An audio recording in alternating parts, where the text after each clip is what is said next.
Good evening, viewers, ladies and gentlemen. Welcome to our session today. My name is Esther Dumia, and I'm happy to be here today with my panel.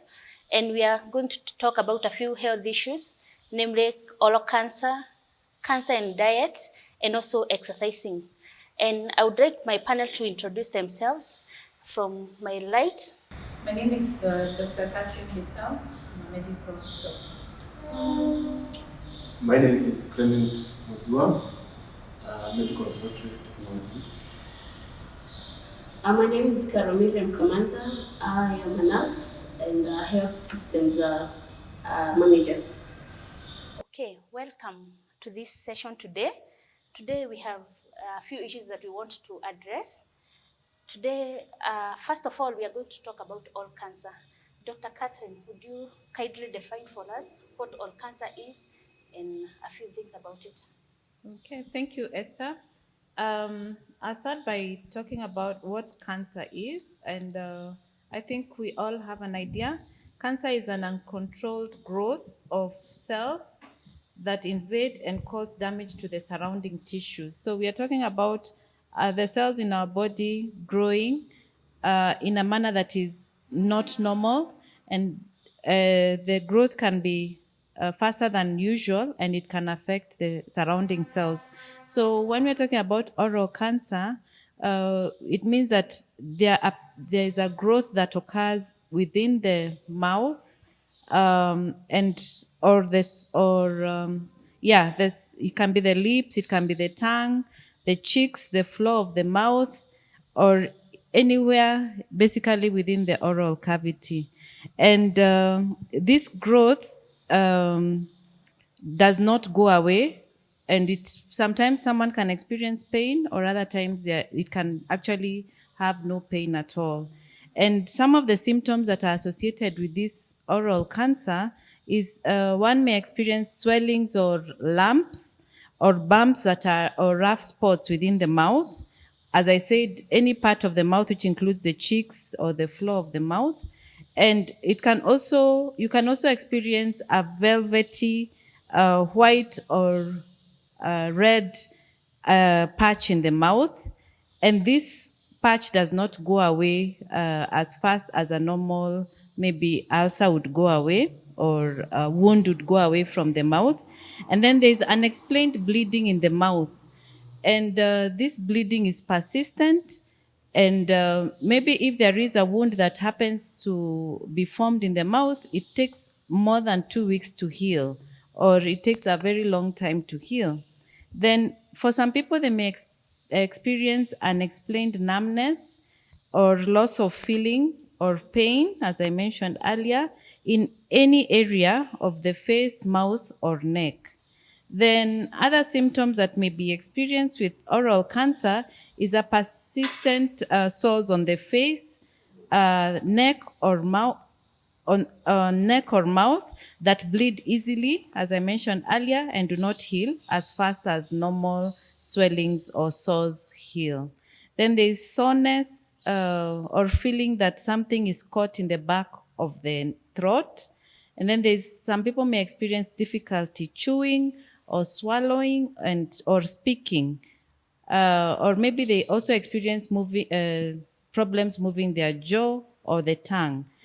Others may have hoarseness of their voice, or they can complain of a chronic sore throat.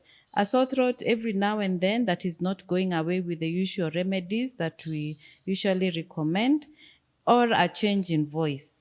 Then others may just experience an ear pain that does not seem to be going away. But of note is that someone may experience a dramatic loss of weight, which cannot be explained by anything else, that they are feeding or their diet is okay, though they're experiencing weight loss.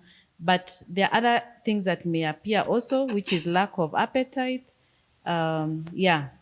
So let me just leave it as that. I think there are many symptoms that we can talk about, but the symptoms vary. So, yeah. Okay, Clement, would you kindly tell us about some of the preventive measures of oral cancer? For the purpose of prevention, here I would want to mention is like you know the causes, you also know the prevention measures. What the causes of such is brought by, for example, heavy drinking, of excessive drinking of beer, smoking.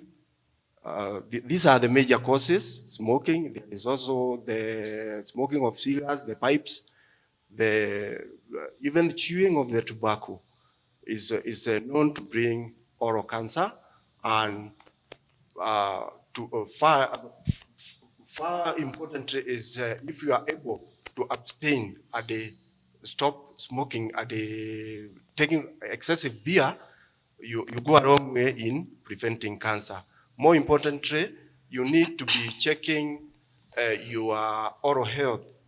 Especially, you need every twice in a year, you need to visit, for example, dentist.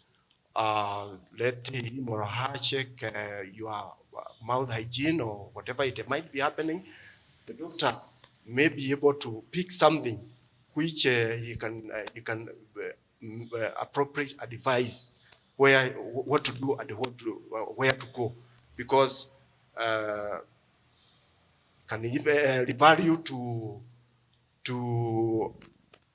the specialists, especially the ENTs, the maxillofacial surgeons.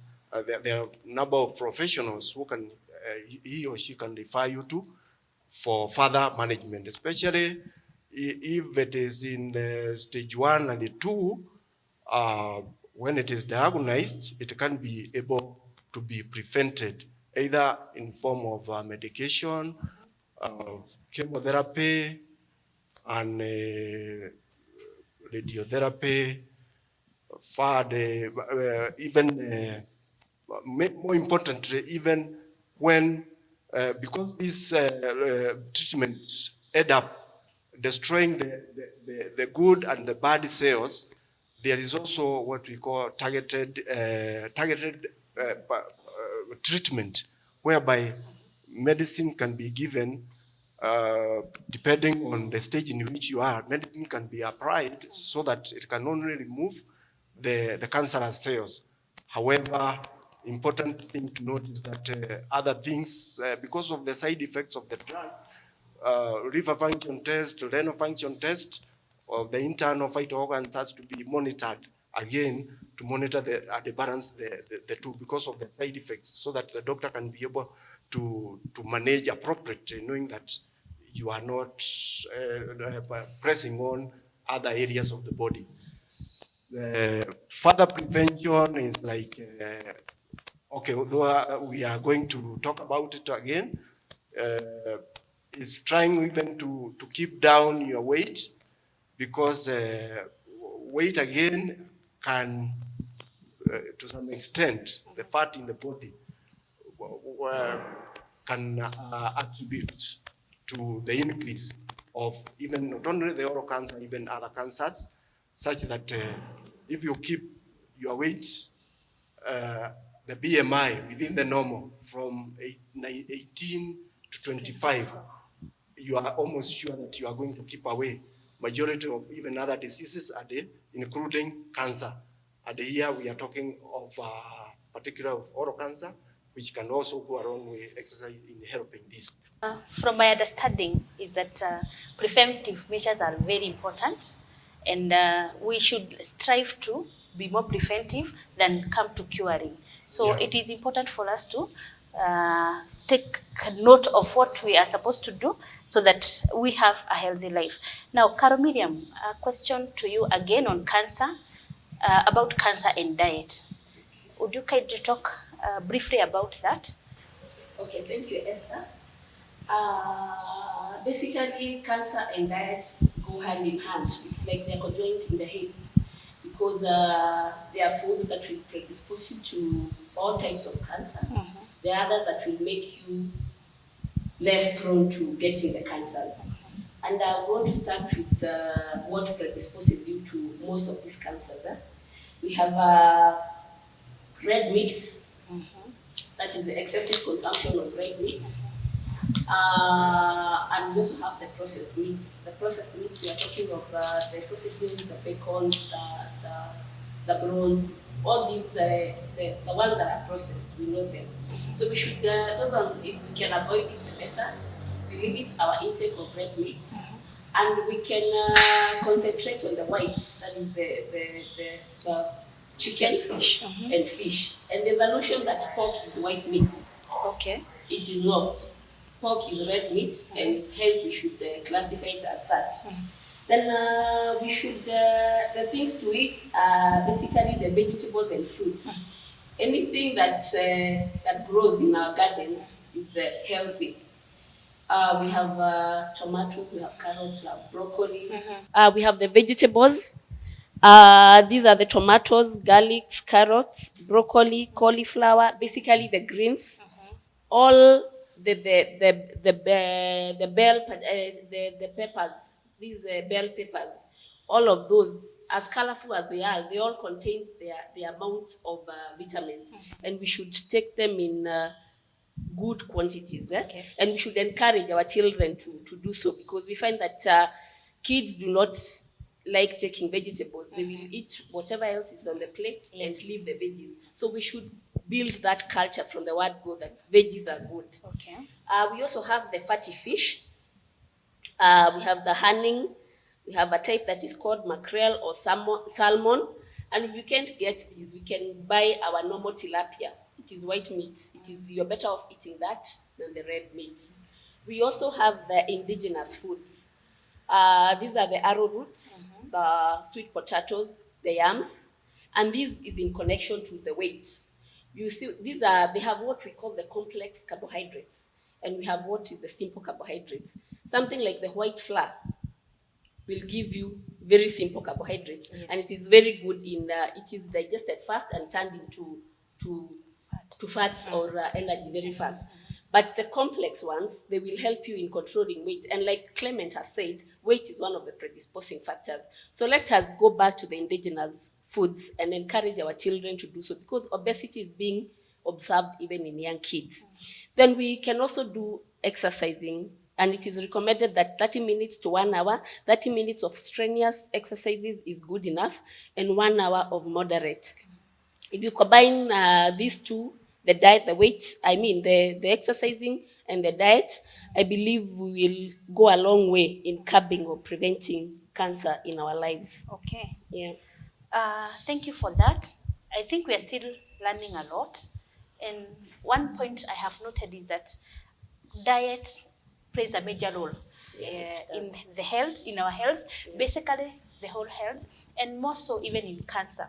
Now, as Kalomiriam was saying, exercise also comes in, and we also need to know how much time do I need to eat before I go do an exercise? What am I supposed to eat? Because this is one of the concerns of our people. They don't know, what are we supposed to take, or am I supposed to take a meal before I go exercise? Dr. Catherine, would you mention something on that? Okay, thank you, Esther, for that question. Exercise and diet go hand in hand. Most people have the notion that when I'm exercising just to lose weight. But exercise is something that you do to actually have to be healthy. It's not just for the purpose of losing weight, it's to maintain a healthy lifestyle. And this goes hand in hand with a balanced meal. And therefore, when one is exercising, it doesn't mean that they should skip their meals. They're supposed to take their meals regularly and have a balanced diet, which we say a balanced diet is having carbohydrates, the vitamins, and the proteins. And one of the recommendations is that in your diet, 2/3 of your plates should be vegetables. Something that most people ignore. You know, we mostly put 2/3 of our plates carbohydrates, and then a third is the vegetables. So it should be the other way around. 2/3 is vegetables, and then the remaining portion, a third, you put your carbohydrates and your proteins. And then I just add on to what Carol Miriam has said, in that let's mostly use the white meats, and let's also reduce red meats in that in a week, target to only eat half a kilo of red meat in the Okay. whole week. Okay, now let's go back to the exercise. Exercise, if you're going to do strenuous exercises, then, and you're going to eat a heavy meal, then eat the heavy meal 3 hours, 2 to 3 hours before the exercise. If you're going to do your exercise in about an hour or 30 minutes, then just take a light snack. Okay. And the light snack can be a banana, can be yogurt, you know, something small, Okay. and then you can go ahead and exercise. I hope I've answered your question. Yes, so that means that if I want to go and exercise and I'm having ugali with my beef, I should give myself time. Yes. Not 30 minutes, what is mostly recommended, that 30 minutes is enough. 2 to 3 hours should be good for me. Yes. Thank you for that, Dr. Catherine. We are really learning a lot. And on that note, I would like to ask Carol Miriam, what about coffee and exercise? Is coffee good just before you exercise, or what do you think? Yeah, thank you Esther, for that question. Actually, it is. Okay. Coffee is good before exercising. Coffee is a stimulant, and so it will improve the athletic performance because it will stimulate your muscles. We all know that exercise causes lactic acid to build up. Let's say if you've not exercised in a while and you do some exercises, after that you will be feeling pain. That is build up of lactic acid when the muscle is stressed because you've not been doing so for a time. So coffee will prevent that, and in a way it will help in your exercises. And just for information, it increases the energy levels and the metabolic rates. Some studies have also shown that it causes or lowers the level of depression, and it can also decrease the chances of getting type 2 diabetes. This is the diabetes you get when you're older. Again, this is research, which it varies from one person to one person. Yes, we are not saying that you take coffee religiously and then you get type 2 diabetes. It varies from one person to the other. But research has shown that it lowers the level of depression and also lowers your chances of getting type 2 diabetes. And yes, it is good to exercise. 30 minutes after taking your cup of coffee, you can do. Again, don't overeat that. Just take 1 cup. Don't take more than enough. Yeah. You also mentioned about diet, Yeah. and you talked about the processed foods, the bacons that we love so much, the sausages, and some of the canned foods that we have in the market, which are easier to buy and just eat. Is it that we just keep off them completely, or what would you advise on that? Okay. My advice would be if we can avoid to keep off completely, we can. But again, situations happen. Yes. A one-off situation in 3 months is not alarming. Okay. But when we make it a habit that we are eating the canned foods, we are eating the sausages. You know, when we make it a habit to give our kids every other morning sausages and everything, please let us alternate. Let us have the sweet potatoes, the arrowroots. We can find ways of making them more presentable so that they may also know that they are good foods that they can incorporate in their meals. Okay. So it's for us to make them adopt that culture. So if we can keep off completely, the better. But we're in this world, so let us be real. So let us just limit and more so pass on that baton to our children that they can eat healthy foods and they can be fun to eat. Okay, so once in a while is okay? Once in a while is okay. It should not be a norm. It should be All right. Okay. I would want to add concerning the exercise. Maybe the viewer may want to know is somebody who is just starting to do some exercise because of the way he or she has seen the need to do the exercise. The way forward of how to start it is the question now, because you need maybe to have an instructor. There are programs which come maybe early in the morning, late evening, or any time of the day, whereby you can borrow slowly and do some few exercises together with these people. If you don't have time to go out there to look for somewhere, there is an exercise. Because again, you need to know what kind of exercise, what exercise do you need to do for you to have this help. Otherwise, even exercise, apart from now making you better health-wise, it make you think, you change your thinking in a way that you become more productive in your day-to-day activities. Okay. So exercise is everything, and it applies in most in more than one aspect, and we need to embrace it and make efforts to advise accordingly. All right. Even basic things like skipping a rope is very basic. We all have ropes in our homes. So you can dedicate 30 minutes to skipping a rope. And believe you me, the results will be visible. Yeah. So we don't have, when you hear of exercise, you don't have to invest in going to a gym.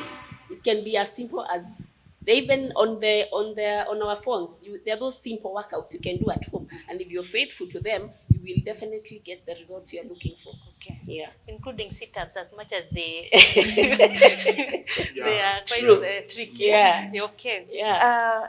As we come to the conclusion of our session today, I would just like us to mention a few things, some of the basic things that we need to do. We know cancer has been with us. Cancer will be with us, and we need to caution our people, caution ourselves on what are we supposed to do. And I would like Clement to talk about prostate cancer in regard to PSA. I would like Carol Miriam to talk about pap smear, and I would like Dr. Catherine to talk about breast examination as we wind up on that. Starting with you, Dr. Catherine, breast examination. Okay. For breast examination, this is something we can easily do at home.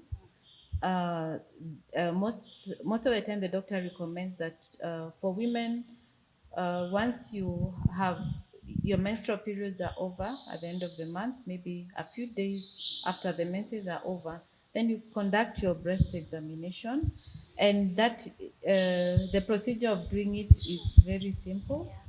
And it can be done every month so that at least you're able to detect those lumps early enough.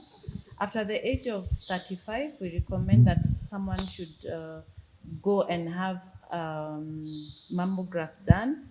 Not a mass, but in case you detect that there is a mass, then it would be important to find out what is going on. Yeah. And in that regard, is it only for men to do self-breast examination, or even for women? The men and Breast women? cancer can occur in both men and women. Good. And as we have heard that obesity now is predisposing us more to cancers, so we find that even men are getting predisposed to breast cancer, especially where there is obesity as well.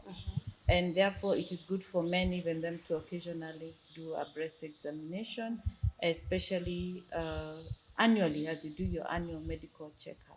Okay. Yeah. So another recommendation is we do annual medical checkups. Yes. Okay. Yes. I think our viewers are listening Yeah. to that. Yeah. And it is important to note that. Yeah.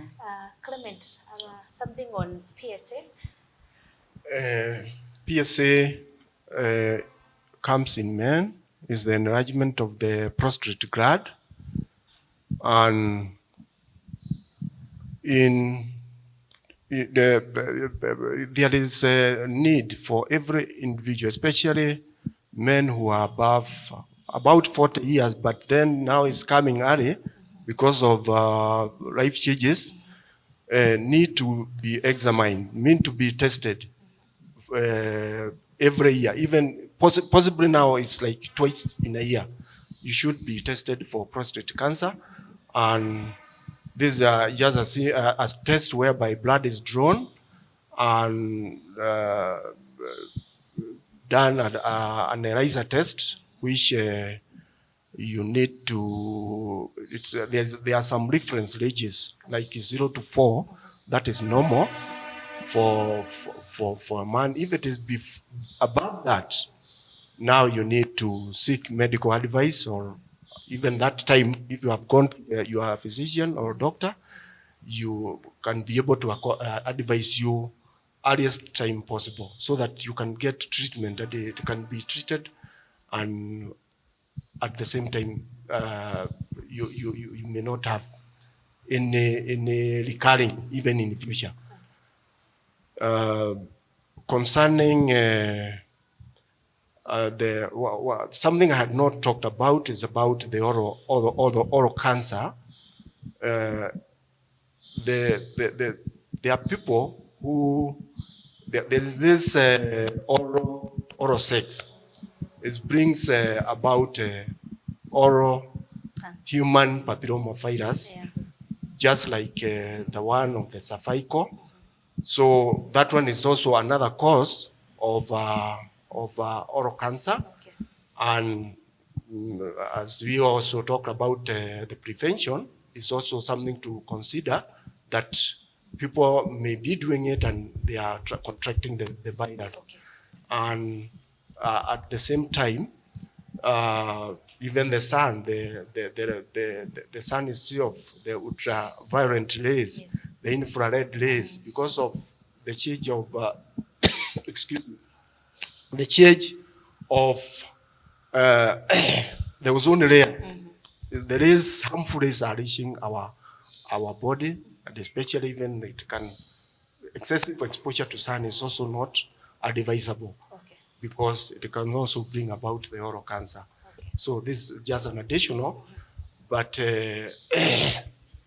in terms of diagnosis again further, we do an examination called, if you have got, like Dr. Karini had talked of swellings around the neck, around the tongue, or anywhere else, around the oral area, we do a cytology test. You just remove cells from the mouth and put it on a slide. They are subjected to a staining process, and they are observed under the microscope. So they can be able to tell whether it's cancerous or is it non-cancerous, malignant or benign.